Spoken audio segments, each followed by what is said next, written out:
Judy was boring. Hello. Then Judy discovered ChumbaCasino.com. It's my little escape. Now Judy's the life of the party. Oh, baby, mama's bringing home the bacon. Whoa, take it easy, Judy. The Chumba life is for everybody. So go to ChumbaCasino.com and play over 100 casino-style games. Join today and play for free for your chance to redeem some serious prizes. ChumbaCasino.com. No purchase necessary. Void where prohibited by law. 18 plus terms and conditions apply. See website for details. Hi, my name is Richard Dix, and this is How Did That Happen?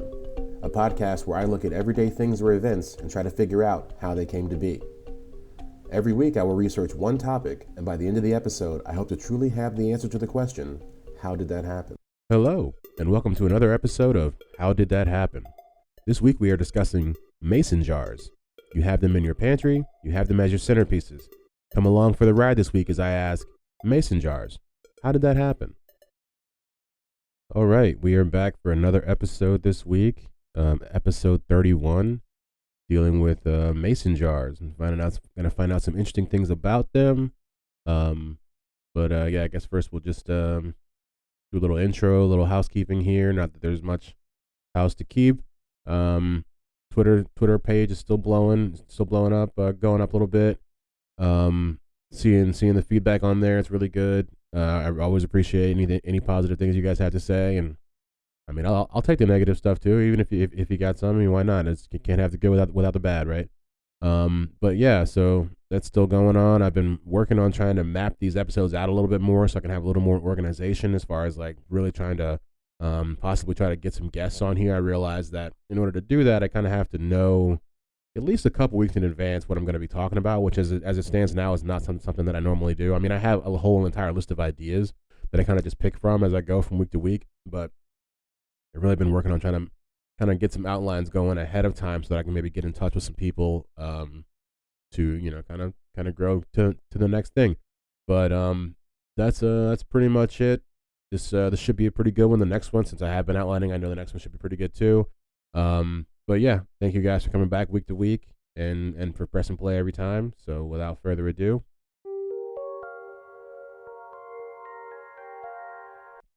the idea of heat-based canning emerged in 1806 and was popularized by Nicolas Appert, who was a French cook who had been inspired by the need to preserve foods for long periods of time during the Napoleonic Wars. And so Appert, originally he used champagne bottles, which he secured with an improbable mixture of cheese and lime, which just sounds crazy. And he soon exchanged those champagne bottles for glasses with wider necks. And by the early 1800s, his canned goods were being successfully distributed to the French Navy. Now, up until the early 1800s, most vegetables were only available seasonally because there was no refrigeration at the time. So you basically just had to kind of eat whatever was in season, which is a commonplace thing that happens now with a lot of restaurants. They have seasonal menus. I think it's pretty cool because you end up eating stuff you're not used to eating, because you kind of get used to, with our supply chain the way it is now, you get used to just eating whatever you want whenever you can have it. But like we're saying back then, you could only have certain vegetables that grew during certain seasons. This is what led to the popularization of canning, and mason jars changed the way that American families cooked. Before canning, families had to live off things like smoked meats and heavily salted meats, other stuff like that. And like we said, eat the vegetables that, were in season during that time, which, I mean, if you didn't like those veggies, it'd probably going to be a long winter or a long summer, however it went. So before mason jars, most jars had a flat, unthreaded top, and across that top, they would put a tin lid and then seal it with wax. And so the wax did not always work. Oddly enough, right? If it wasn't properly applied, then air could get in and you could basically just have a jar of slowly rotting vegetables. And they talk about some of these techniques. I mean, they would boil these things and then with the seals, and just, it was really just not, we've come a long way. Let's put it that way. And this sounds so very olden times. You think about they used to seal their letters with wax, and then they did the same thing with their jars. Mason jars were created by a man named John Landis Mason. That's where the Mason comes from, in 1858. And so Mason was a Philadelphia tinsmith, and he's the person who makes and fixes things made of tin. Basically, that's what a tinsmith is, and other other light metals, which I had never really heard of. But it makes sense when you think about the fact that he would get into this kind of field, because like I said, the original canning jars the tops were made out of tin, so he was kind of already already had a foot in the door, if you will. But Mason is also credited with making the first screw off salt shaker tops, and he made them in the same year. The next time you're eating somewhere and you're looking, and you look at that salt shaker and you realize you can screw off the top if you want, that is all thankful to John Landis Mason. And so the same guy that gave us mason jars also gave us salt shakers. Landis was only 26 when he patented those designs, and the design for the top of the jar came first. The jar was designed around the lid. I read a lot of articles that mentioned that like so many times that I just felt that I had to say it too. I'm not completely sure of the significance, but I figured I would impart that piece of wisdom with you guys since it kept getting pushed on me. But I mean, it kind of makes sense, but I don't think it's as big of a deal as they want to make it out to be. I never thought about what came first. They say like the cart before the horse or the chicken before the egg. In this case, it was the lid before the jar, if you will. But Mason, he added the threads to a lid that went over the jar itself, making for a tighter seal than anything else in the market. And so these jars were also important because it marked the first time that bleached glass was used. And we talked a little bit about this in one of the previous episodes. I believe it was in the bottled water episode.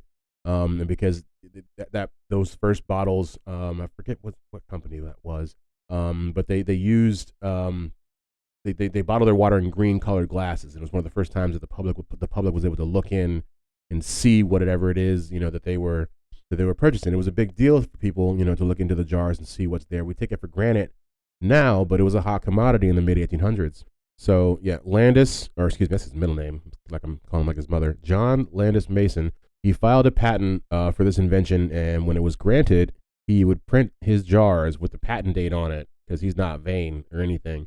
And the earliest Mason jars were made from transparent aqua glass and are often referred to by collectors, because those guys exist, as Crowleytown jars, as many believe they were first produced in the New Jersey village of Crowleytown. Hope I'm pronouncing that right. It could be Crowleytown, Crowleytown. Neither one of them sounds that good, I'll be honest. But there are different collectors, like I said, of mason jars, and some mason jars sell for thousands of dollars. You heard that right, thousands of dollars.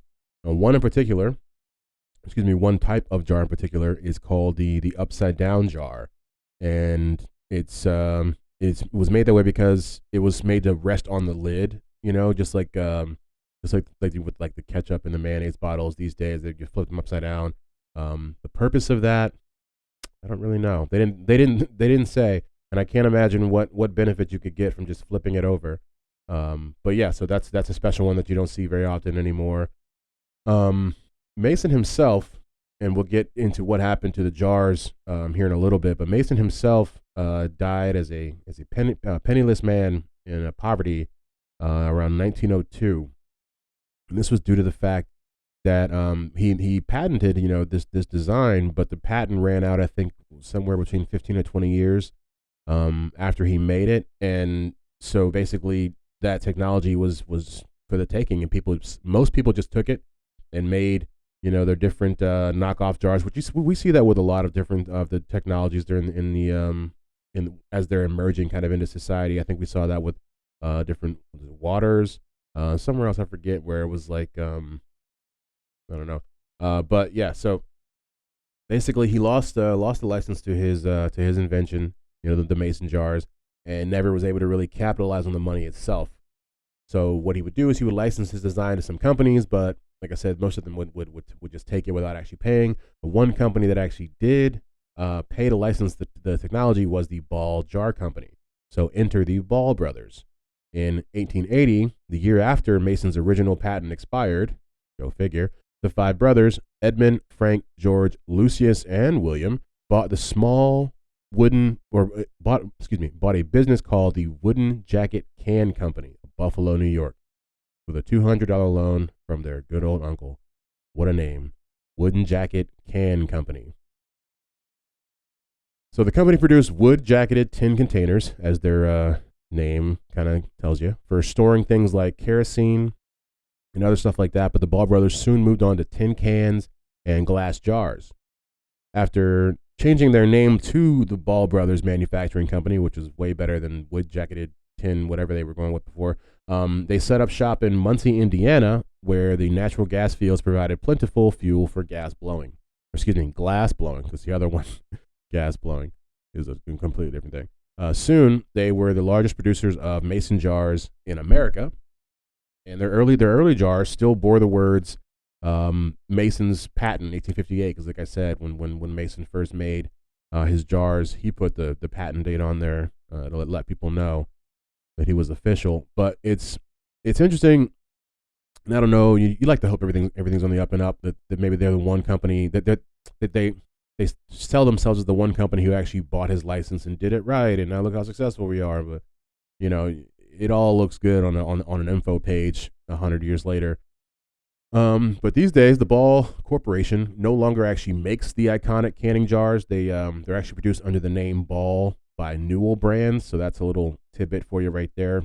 They're not, the Ball brothers have no actual connection. I think it might actually be a subsidiary, but I'm not 100% sure. But in a very 21st century touch, the Ball jars have their own Instagram full of recipes for the modern home canner. You can can things like tomato bruschetta, pineapple jalapeno relish, caramel apple coffee jam, and other assorted flavors. And that's pretty much it for how they happened. There's different. They go through different ups and downs throughout the next 150 years as far as like, are they considered cool, or are they chic, or are they rustic, or whatever like that. But they've always been a constant in American society. And so once I got to the point of figuring out, kind of when they became what they are, just went ahead and stopped right there. So, and that is how mason jars happened. And now it's time for the roundup. And we're going to round it up. French cook Nicolas Appert pioneers the heat-based canning process for the French Navy. John Landis Mason creates a new jar complete with a threaded lid for sealing. His patent runs out in 1879, allowing others to profit from his design. The Ball brothers use his design and become a staple in American households. Things I didn't know before, and now I know them. Never heard of these things. What are they? Okay, things I didn't know before. So one thing I didn't know, and this shouldn't come as a surprise because everything seems to have its own national day, but National Mason Jar Day is celebrated on November 30th every year for the last 5 years. It started in 2017. I don't know what you do on such a day. You just do some canning or have a sweet tea out of a mason jar. I'm not sure, but if you're looking to celebrate, it's going to be November 30th. The next one is kind of interesting, and you would think that you would just you never want to assume, but it's that the Ball brothers of Ball mason jar fame are actually also the namesake behind Ball State University. Go figure. It's in Indiana. I never heard of it. I've heard of Ball State University my whole life, and never thought about the fact that it would be the same people. So when I read an article that said that, I was just like, oh, light bulb. Okay, that's interesting. Didn't know. And one last thing, which is that back in World War II, there was a propaganda campaign that was made to make it so that women would be canning more food. And it was similar to like the Rosie the Riveter thing of like, yes, we can, except this one was like literally can all you can.